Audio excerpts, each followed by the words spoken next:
U maju i junu sa svakim izletelim leglom ubrzano raste populacija čvoraka. U to doba godine njihovo prisustvo počinje zaista da se osjeća. Na ovoj morfološkoj farmi svinja čvorci su prava napast jer pojedu sve što nađu, uključujući i stočnu hranu. Mladi se razlikuju od starih. Tek počinju da dobijaju sjajno pegavo perje. Da bi smanjio štete, farmer je ogradio mrežom hranilice, ali i prasićima je potreban pristup, a tada se i ptice uvlače. U nekim delovima Britanije čvorci potroše i do 12% hrane položene stoci. Ali svinje se ne sekiraju zbog toga. Ptice im pomažu čisteći im kožu od buva i krpelja. Mlade ptice su već prihvatile bučne i svađalačke manire svoje vrste.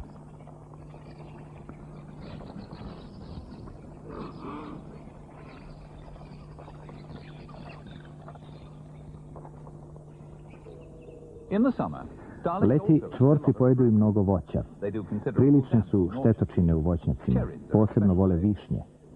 Velika jata mogu da unište ceo rod u toku nekoliko dana.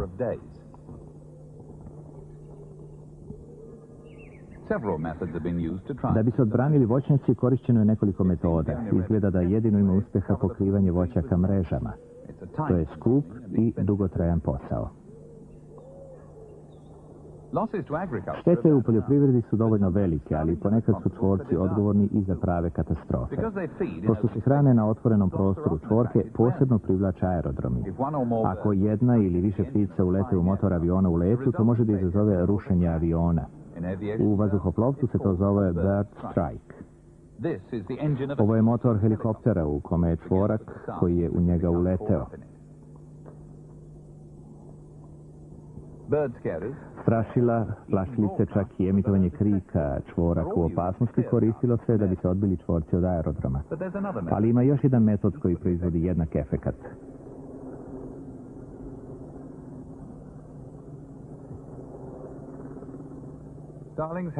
Čvorci imaju urođen strah od ptica grabljivica. Ovo je krški soko. On nije britanska ptica, ali za oštro oko čvorka svaki jastreb ili soko u letu znači opasnost. Na vazduhoplovnoj bazi Kraljevske mornarice u Caldrouzu u Cornwallu dresirani sokoli koriste se da smanjuju opasnost, naročito tokom zime, kada je broj čvoraka najveći. Princip je vrlo jednostavan. Sokolar drži pticu u blizini veštom upotrebom mamca, lažnom metom koju soko pokušava da uhvati. A kada čvorci vide sokola, nagnaju u panično bekstvo.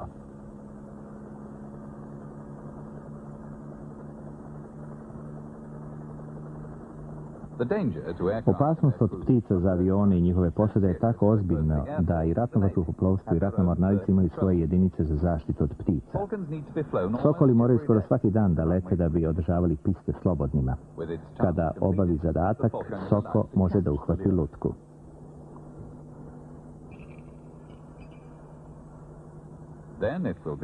Tada će biti uhvaćen i nagrađen lakim obrokom.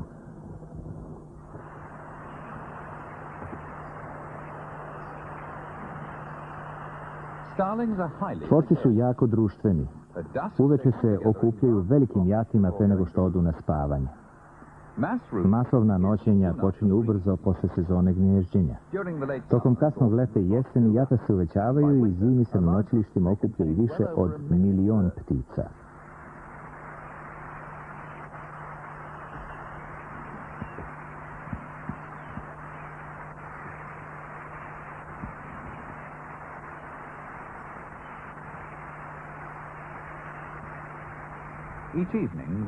Svako večer oni stižu postepeno na noćilište, a u zoru odlaze u pravilnim razmacima. Ta rano jutarnja jata su često tako gusta da ih jasno hvata radar. Na ekranu radara pojavljuju se kao koncentrični krugovi od centra noćilišta. Zovu ih anđelski prsterovi i odraz su uzastopnih talasa čvoraka koji polaze na hranilišta.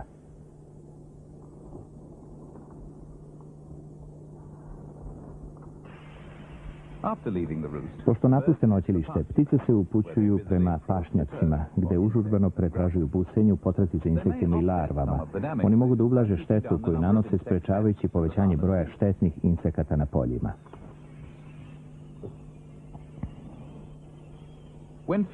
Dok se hrani, jato je neprestano u pokretu.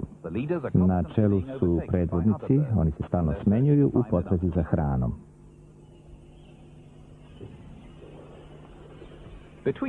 U pauzi između dva hranjenja ptice lete do obližnjeg drveća da bi se odmorile i uredile perje. Naučnici su utvrdili da svaki pojedini čvorak ima svoje stalno drvo, pa čak i svoju stalnu granu na koju uvek dolazi da se odmori dok se hrani u okolini.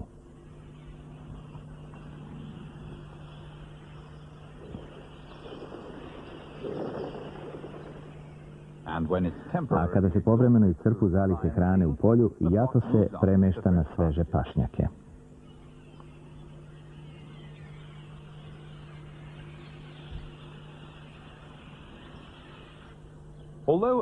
Iako su otvorena polja uobičajena hranilišta, hladno vreme smanjuje broj dostupnih insekata, naročito ako se zemlja zamrzne. Ali na obližnjoj farmi bazeni za filtriranje predstavljaju dobru zamenu, tako da u jesen i zimi veliki broj čvoraka dolazi svakodnevno ovamo.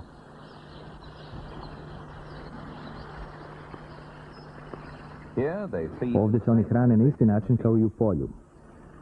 Neprestano su u pokretu, a ovde moraju i da izbjegavaju obrtne prskalice.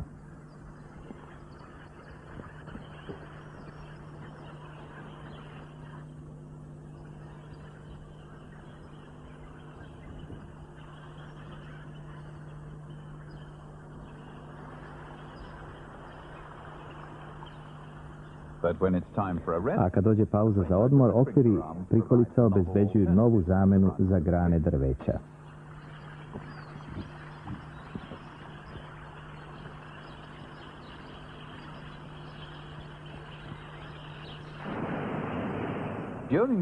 Tokom jeseni dolazi do još jednog naglog povećanja brojnosti čvoraka usled velikog priliva doselica iz Evrope, koje će zimovati zajedno sa populacijom stanarica.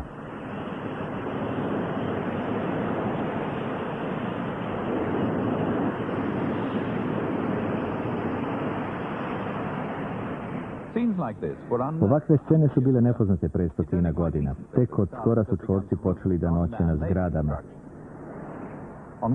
Ovde u Aberystwythu u Walesu svako veče tiskaju se hiljade ptica. Nema mnogo ptica blizu obale, tako da je ovo verovatno najbliže zgodno mesto za zajedničko noćenje.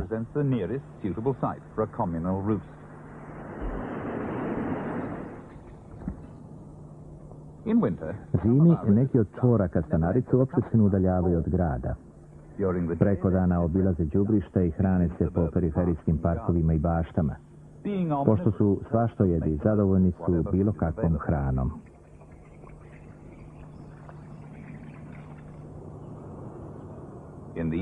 Uveče se okupljaju u centrima gradova. Glavnu željezničku stanicu na Templemeacu u Bristolu projektovao je čuveni arhitekta Isambard Brunel. Remek delo gotske arhitekture idealno je noćilište za čvorke. Ptice čak sedaju na skazaljke sata, mada još nisu uspele da ga zaustave, što je njihovim londonskim kolegama na Big Benu jednom pošlo za rukom. Čvorci noće u oko 25 većih gradova u Britaniji. Staro drveće iz zgrade u centru grada često pružuju pogodnija mesta za noćenje od obližnjih polja i šuma. Ima još jedna prednost. Ovde je obično za poneki stepen toplije.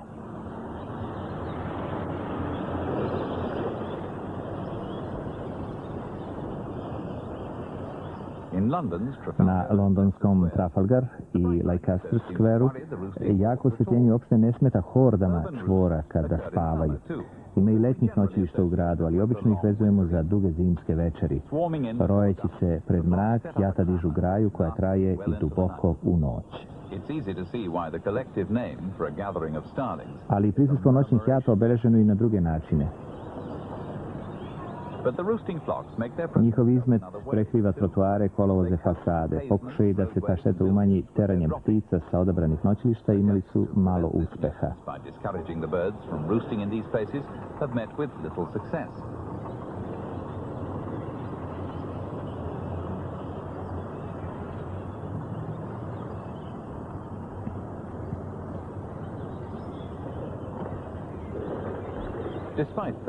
Uprkos ogromnom broju, čvorci koji noće u gradovima čine samo mali procenat ukupne zimske populacije koja se procenjuje na preko 40 miliona.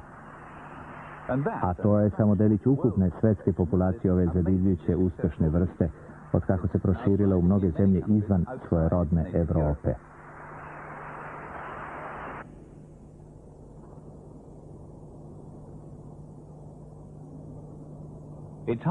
Zato nije čudno što čvorci spadaju među najbrojnije ptice na svetu. Bilo da traži mesto za noćenje, bilo gde da se gnezdi, ma šta da jede, čvorak se u svakoj situaciji najbolje snalazi.